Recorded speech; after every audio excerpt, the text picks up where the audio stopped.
Hello అందరికీ welcome back to my channel Salma Nabi's natural talks. ఇవాళ మీకు మా ఆంధ్రాలో స్పెషల్ ఐటమ్ అయిన కొబ్బరన్నం విత్ చికెన్ కర్రీ రెసిపీ ఎలా చేయాలో చూపిస్తాను, వచ్చేయండి. దీని టేస్ట్ అయితే తినే కొద్దీ తినాలనిపిస్తుంది, అంత టేస్టీగా ఉంటుంది, హెల్దీగా కూడా ఉంటుంది. అలాగే ఇది చేసుకోవడం చాలా సింపుల్, అలాగే ఎటువంటి మసాలాలు లేకుండా కమ్మగా ఉంటుంది ఈ రెసిపీ. రండి వచ్చేయండి, ముందు ప్రాసెస్లోకి వెళ్ళిపోదాం. ముందు కొబ్బరన్నం చేసుకుందాం. కొబ్బరన్నానికి కావాల్సింది ఏంటంటే పుదీనా, కొత్తిమీర, ఒక ఉల్లిపాయ, పచ్చిమిర్చి సరిపోతాయి. ఒక కొబ్బరికాయ తీసుకుని కొబ్బరికాయ పగలగొట్టి ముక్కలుగా చేసుకుని మిక్సీలో వేసుకుని కొబ్బరి పాలను తీసుకుని పక్కన పెట్టుకోవాలి. గ్యాస్ ఆన్ చేసుకుని ఒక కుక్కర్ కానీ కడాయి కానీ పెట్టుకుని దాంట్లో గీ ఒక స్పూన్ వేసుకుని ఆయిల్ కూడా వేసుకోండి. నెయ్యి అనేది ఆప్షనల్, మీకు ఇష్టమైతే నెయ్యి వేసుకోండి లేదా కంప్లీట్గా ఆయిల్ వేసుకోండి. నేను ఇక్కడ నెయ్యి ప్లస్ ఆయిల్ రెండు కలిపి వేసుకుంటున్నాను. ఇప్పుడు దీంట్లోకి బిర్యానీ సరుకులు వేసుకోవాలి. బిర్యానీ సరుకులకు వచ్చేటప్పటికి మిరియాలు, పట్ట, స్టార్ పువ్వు, అలాగే మరాఠీ మొగ్గ, బిర్యానీ ఆకులు అన్నీ వేసుకోవాలి. ఇవన్నీ వేసేసుకున్నాక ఒకసారి మంచిగా మిక్స్ చేసుకోవాలి. జాగ్రత్త, దూరంగా ఉండండి, ఇవి పేలుతూ ఉంటాయి.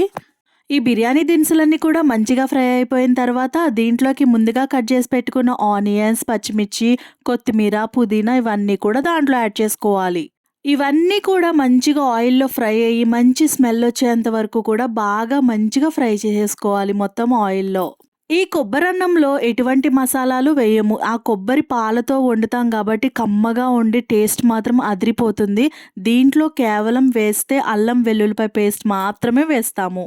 ఆనియన్స్ అన్ని కూడా మంచిగా ఫ్రై అయిన తర్వాత దీంట్లో 2 స్పూన్స్ అల్లం వెల్లుల్లిపాయ పేస్ట్ కూడా యాడ్ చేసుకోవాలి. అల్లం వెల్లుల్లిపాయ పేస్ట్ యాడ్ చేసుకుని మంచిగా మిక్స్ చేసేసుకోవాలి. నేను ఇక్కడ బియ్యానికి వచ్చేటప్పటికి సోనా బియ్యం తీసుకున్నాను. సోనా బియ్యానికి కొలత ఏంటంటే, వాటర్ కొలత ఏంటంటే కనుక 1కి 1.5, కాబట్టి నేను కొబ్బరి పాలు కూడా అదే కొలతలో తీసుకున్నాను.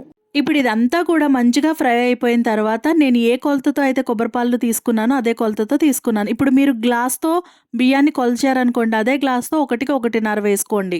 నేను ఇక్కడ ఒక గ్లాస్తో తీసుకున్నాను, అలాగే గ్లాస్కి 1కి 1.5 వేసేసాను. అలాగే దీంట్లో సరిపడినంత సాల్ట్ కూడా వేసేసుకుని మరగనివ్వాలి. ఎసరు మంచిగా మరిగిన తర్వాత దీన్ని ఒకసారి మిక్స్ చేసుకుని దీంట్లో ఉప్పు ఇంకా పడుతుందా లేదా అని టెస్ట్ చేసుకున్న తర్వాత ఉప్పు అన్నీ సరిపోయిన తర్వాత దీంట్లోకి మనం బియ్యం వేసేసుకోవాలి. నేను చెప్పాను కదా సోనా బియ్యం తీసుకున్నానని. బియ్యాన్ని మంచిగా ఎసర్లో వేసేసుకుని బాగా మిక్స్ చేసుకుని సిమ్లో పెట్టేసి దమ్ ఇవ్వాలి. మా ఇంటికి దగ్గరలోనే రైల్వే స్టేషన్ ఉంటుంది. ఎప్పుడు నేను వాయిస్ ఓవర్ ఇస్తున్నా సరే రైలు వెళ్తానే ఉంటాయి అనమాట సౌండ్ చేసుకుంటూ.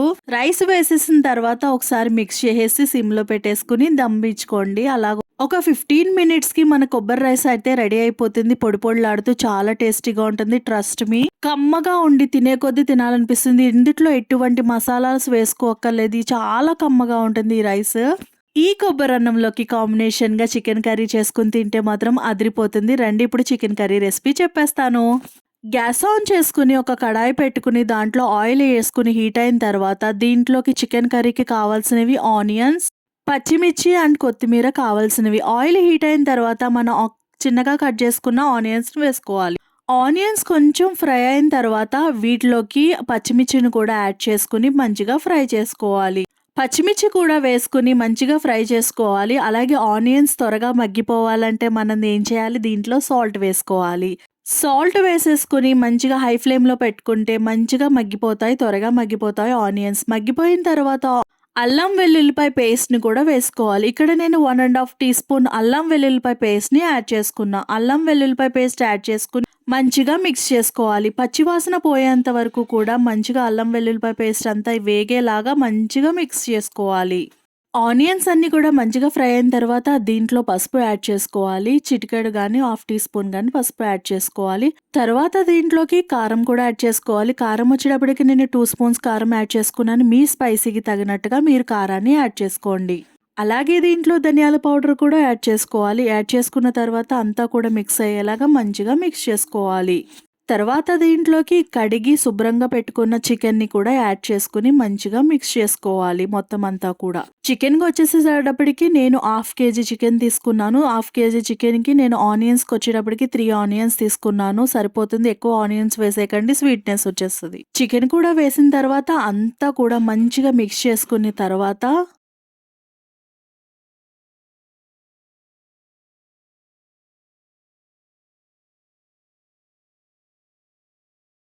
చికెన్‌కి ఉప్పు, కారాలంతా కూడా పట్టేలాగా మంచిగా గరిటె తీసుకొని మిక్స్ చేసుకోవాలి మంచిగా. సో, ఇందుట్లో ఎటువంటి వాటర్ యాడ్ చేయకుండా హై ఫ్లేమ్‌లో పెట్టి లిడ్ క్లోజ్ చేసి ఎగరనివ్వండి. ఎందుకంటే చికెన్ నుండి వాటర్ వస్తుంది కదా! ఆ వాటర్ అంతా కూడా ఎగిరిన తర్వాత మనం దీంట్లోకి వాటర్ యాడ్ చేసుకుందాం. హై ఫ్లేమ్‌లో పెట్టి లిడ్ అనేది క్లోజ్ చేసేస్తే వాటర్ అనేది వస్తుంది. చూసారా చికెన్ నుంచి వాటర్ అనేది ఎలా ఊరుతుందో, ఇప్పుడు దీంట్లో కొంచెం కొత్తిమీర కూడాని యాడ్ చేసుకొని మంచిగా మిక్స్ చేసుకోవాలి. మీకు తెలుసు నేను నాన్ వెజ్ కర్రీస్‌లోకి అప్పటికప్పుడు నూరిన మసాలాస్‌నే వేస్తాను. సో, మసాలాకొచ్చేటప్పటికి ధనియాలు, లవంగాలు, చెక్క, వెల్లుల్లిపాయ, గసగసాలు వాటినన్నిటిని మిక్సీ పట్టుకోవాలి. నేను వాటర్‌ని యాడ్ చేయకుండా కొంచెం పొడిలాగా మిక్సీ పట్టుకున్నాను. మీకు కావాలంటే వాటర్‌ని యాడ్ చేసుకొని పట్టుకోండి మిక్సీ. అప్పటికప్పుడు మిక్సీ పట్టిన మసాలా చాలా టేస్టీ ఉంటుంది కర్రీలోకి. ఈ మసాలా పౌడర్‌ని దాంట్లో వేసుకోవాలి కర్రీలో. కర్రీలో వేసుకున్న తర్వాత దీంట్లోకి వాటర్‌ని కూడా యాడ్ చేసుకొని మంచిగా మిక్స్ చేసేసుకోవాలి. వాటర్‌ని యాడ్ చేసుకొని మంచిగా మిక్స్ చేసుకున్న తర్వాత లిడ్ క్లోజ్ చేసుకొని 15 మినిట్స్ అలా చికెన్‌ని మధ్య మధ్యలో తిప్పుతూ కుక్ చేసేసుకుంటే చికెన్ అనేది రెడీ అయిపోతుంది. సాల్ట్, మసాలా ఇంకా సరిపోకపోతే మధ్యలో కూడా యాడ్ చేసుకోవచ్చు. ఇంకా డీటెయిల్‌గా ఈ చికెన్ కర్రీ కావాలంటే నా ఛానల్‌లో ఉంటుంది. చెక్ ఇట్ ఔట్ చేయండి. ఒక 10-15 మినిట్స్‌లో ఈ చికెన్ కర్రీ అనేది రెడీ అయిపోతుంది. సో, ఇంకా మనం ప్లేటింగ్ చేసుకొని తినేయడమే. వేడి వేడి కొబ్బరన్నం అలాగే దాంతో చికెన్ కర్రీ కాంబినేషన్ అయితే అదిరిపోతుందన్నమాట. చాలా చాలా బావుంటుంది. మస్ట్ ట్రై రెసిపీ ఇది. ఇది మా ఆంధ్రాలో అయితే చాలా ఫేమస్.